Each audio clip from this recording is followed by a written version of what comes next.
Well, here we are, first day back at work today, although not quite officially because we've actually got 3 sort of training days, and so the next couple of days are just going to be a case of kind of getting back into the swing of things. Up nice and early today, already back into routine, so I'm absolutely fine with it.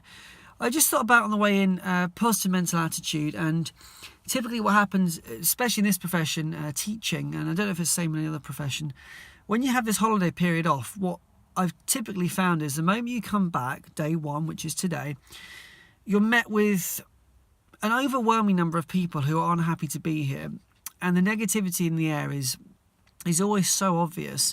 And it's been in every single school I've worked in over the last decade or so. And one thing that's always baffled me is, you get one life, and so you should do what you love in that time if you can. You're never too old to go back to school. You're never too old to get qualified in something new.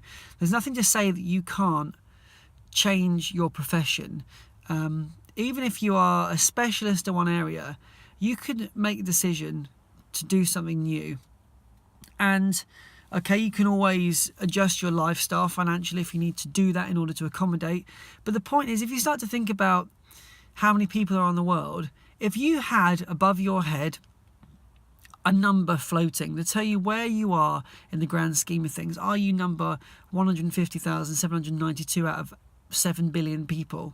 Would that give you some perspective that actually there are people that are so much worse off? And if your only complaint in your life is that you don't enjoy your job, then you should just leave and exercise your right to leave and do something different.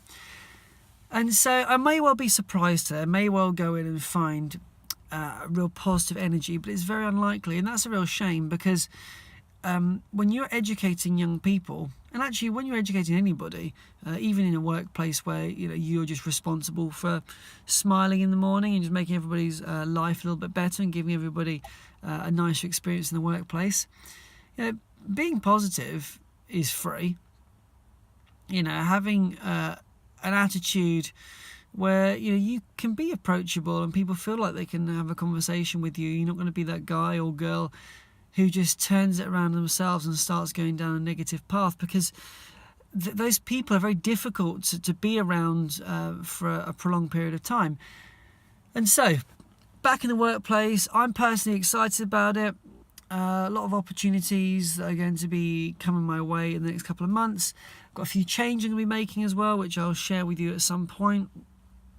The guest theory video that I spoke about taking part in the other day, their video went live whilst my particular clip wasn't shown. It really wasn't about that. It was more about the community and this kind of connection globally with everybody doing the same run at the same time in different parts of the world. So that's really cool. I'll put a link in the description below if you haven't seen it already. Otherwise, let's get on with it. So, back after a really good day at work, actually, really good first day. It's interesting, isn't it? Because when you've got new members of staff that join the team from kind of the bottom to the top, it's fascinating to me how people respond, how people react, and how actually some people have no real concept of the kind of the social norms, how you should communicate your thoughts and feelings about returning to your place of work, the kind of things you should and shouldn't say in front of somebody who's a new member of staff. And so it was quite interesting today, as I expected. A great number of people who are, disappointed to be returning to work. They'd rather be on the beach, they'd rather be with their family.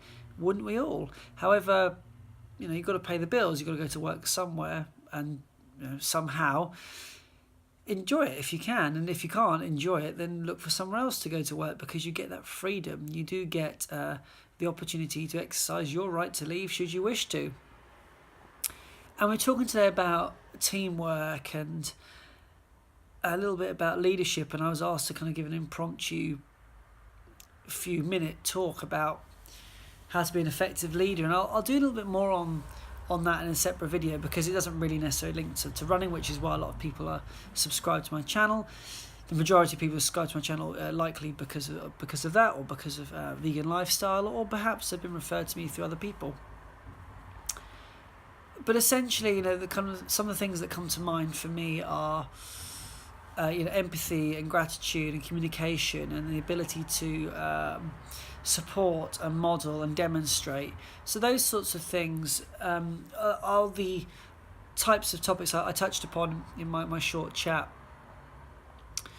And then we were given a sort of presentation about how animals in the animal kingdom demonstrate certain qualities like communication, like empathy. And there's a few different things. I won't dive into them now, but one that struck me was a video about geese and how they fly in formation and the reason they fly in formation. And it's really, really fascinating to look at it and how they share the role of being the point at the front, and how they drop back, and how they become more efficient because the way that they are formed allows them to be 70% more effective by flying in the updrift of the bird in front, so on and so forth. If they decide to stray from the pack, they suddenly feel that resistance and therefore they move back. If one of the birds becomes sick, 2 other birds drop down and stay with that bird until it's recovered or until it dies, then they catch up, so on and so forth. It just seemed like quite a simple model, quite a simple concept, and yet I suppose in day-to-day life we don't really do that. We don't necessarily allow others around us to become leaders, even for a short period of time. It's not something that I obviously subscribe to. I'm quite happy for those around me to be, firstly, better than me, and then so I can learn from them, and then secondly, to take some kind of ownership and responsibility to grow as an individual. So it was a really, really interesting day from that point of view. I always learn a lot more about myself than about anything else. It gives me time just to kind of sit, reflect, and take in the information and think about how it relates to me as a person, as an individual. So, what have I also done today? I've been to the gym, got there, and didn't film anything. Really was sorry I didn't get any of that filmed. I just was kind of focused on me and myself and doing the best job I could. So this rounds up today. A little bit of chit chat. Tomorrow should be some more footage of me actually getting out and about and working hard towards my goal.